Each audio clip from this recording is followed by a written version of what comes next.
Dalam nama Bapa dan Putra dan Roh Kudus, amin. Bu Bapak, saudara terkasih, kaum muda adik-adik, salam bantul kasih, berkah dalam. Kembali kita berjumpa dalam renungan harian hari ini Senin 6 Juni 2022. Pesta wajib Santa Maria Bunda Gereja.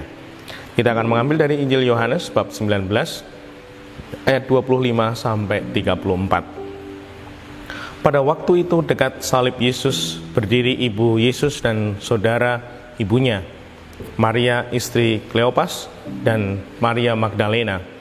Ketika Yesus melihat ibunya dan murid yang dia kasihi di sampingnya, berkatalah ia kepada ibunya, "Ibu, inilah anakmu." Kemudian katanya kepada murid itu, "Inilah ibumu." Sejak saat itu, murid itu menerima Maria di dalam rumahnya. Sesudah itu, karena Yesus tahu bahwa segala sesuatu telah selesai, berkatalah ia, "Aku haus," supaya digenapi yang ada tertulis dalam kitab suci. Di situ ada suatu bejana penuh anggur asam.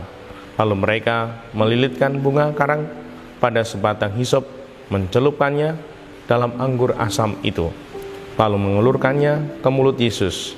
Sesudah meminum anggur asam itu, berkatalah Yesus, "Sudah selesai." Lalu Yesus menundukkan kepala dan menyerahkan nyawanya, karena hari itu hari persiapan, dan supaya pada hari Sabat mayat-mayat itu tidak tinggal tergantung pada kayu salib. Sebab Sabat itu hari yang besar, maka datanglah para pemuka Yahudi kepada Pilatus dan meminta kepadanya supaya kaki orang-orang itu dipatahkan dan jenazah-jenazah diturunkan.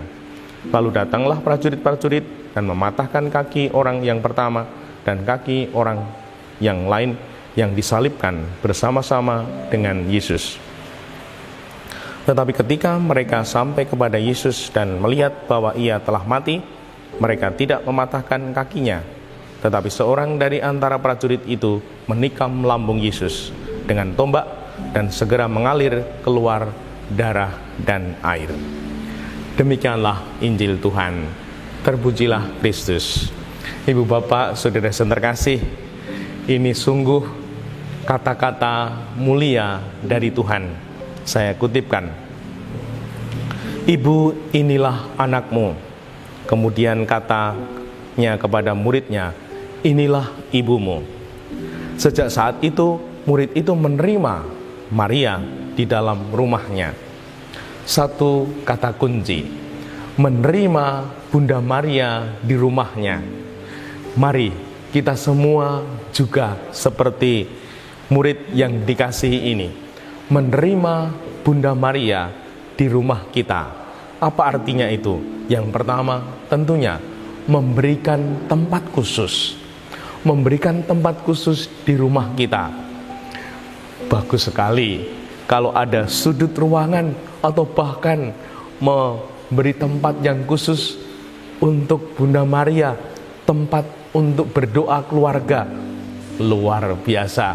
Ini berarti sungguh menerima Tuhan, memberi tempat yang khusus. Yang kedua, memberi hormat. Kita menempatkan patung Bunda Maria, lalu menjadi tempat kita memberi hormat.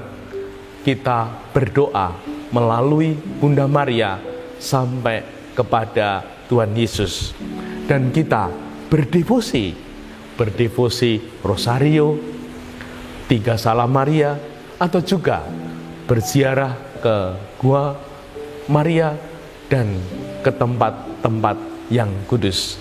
Dan semoga ini menjadi gambaran seperti murid yang dikasih, menerima Bunda Maria di dalam hidup kita, sehingga sungguh Bunda Maria akan menemani langkah hidup kita. Dimuliakanlah Tuhan kini dan sepanjang masa. Salam mantul kasih, berkah dalam Bapa, Putra, dan Roh Kudus. Amin.